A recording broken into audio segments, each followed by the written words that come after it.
coming out of Hamburg. We have seen the foreign ministers of both countries. In our country would be the Secretary of State, Tillerson, speaking, and also Lavrov over in Russia speaking post the meeting between Trump and Putin. And the headline from Secretary of State Rex Tillerson is that the two leaders acknowledged the challenge of cyber threats and interference in the democratic process in the U.S. and other countries. So it appears that the election was discussed during the meeting. If you heard the discussion that we had at the top of the show about whether or not this was going to be addressed, Lavrov confirming that there was an agreement on a ceasefire in Syria starting July 9th. By the way, Jordan also announcing that as well.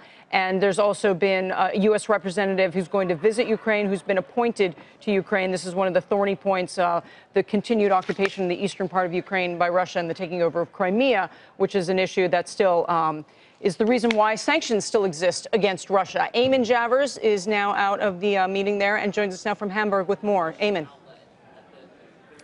Yeah, hi, Michelle. Senior administration officials are briefing reporters as we speak, and I can tell you that one of the pieces of news here is that they are saying that President Trump opened his meeting with President Vladimir Putin of Russia by raising the concerns of the American people about Russian interference in the U.S. election. So that answers a big question that a lot of people had going into this. Would President Trump raise that issue? And there was some sense here that in a meeting that went as long as this one did, over 2 hours, that it would be nearly impossible for the President of the United States to avoid that topic. And now we are being told by U.S. officials that, in fact, he opened with that topic and pressed President Putin repeatedly. They talked about cybersecurity and interference in democratic processes around the world, we are told, and that ultimately led to the agreement on some sort of a framework here in terms of cybersecurity going forward. The officials are framing this very much as a discussion about the future of the U.S.-Russia relationship and saying that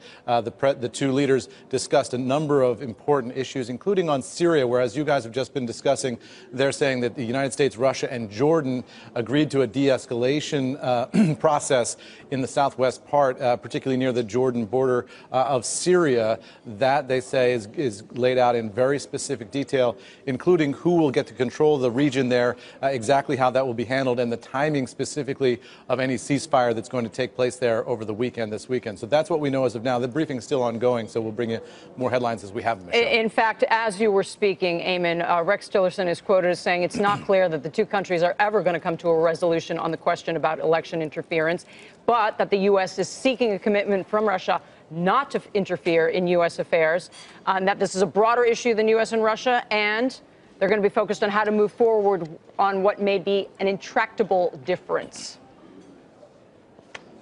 Yeah, that's Diplo speak for agreeing to disagree, right? I mean, right. The Russian side has not acknowledged any interference in the U.S. election. U.S. intelligence has concluded that, in fact, they did. And the President of the United States occupies sort of a third space here where he says he believes it may have been Russia, but it may have been somebody else. So with all that going on, it's unlikely that the Russians are going to, A, acknowledge that they did it, and B, agree to take any steps not to do it in the future if they're not acknowledging that they did it in the past. Nonetheless, the president pressing President Putin on this issue, the officials saying first, right at the beginning of the meeting. So that is an important point from the White House's perspective. Often in legal matters, of course, when people agree to settle a case, they agree to not do what they said they weren't doing in the first place. And so maybe that's the most you could ever expect out of this. That's right. That we'll agree not to do what we say what we didn't do before. Though, Go ahead. A lot of cybersecurity experts, though, Tyler, will tell you that the Russians will conclude from this that this kind of sort of below the response threshold activity really works. It was effective in the Ukraine. It's been effective in Central Europe and now effective in the United States. And they will be tempted to do it again in 2018 if they're not already making plans to do that again in 2018. And then, of course, in the presidential election in 2020. Hey there, thanks for checking out CNBC on YouTube. Be sure to subscribe to stay up to date on all of the day's biggest stories. You can also click on any of the videos around me to watch the latest from CNBC. Thanks for watching.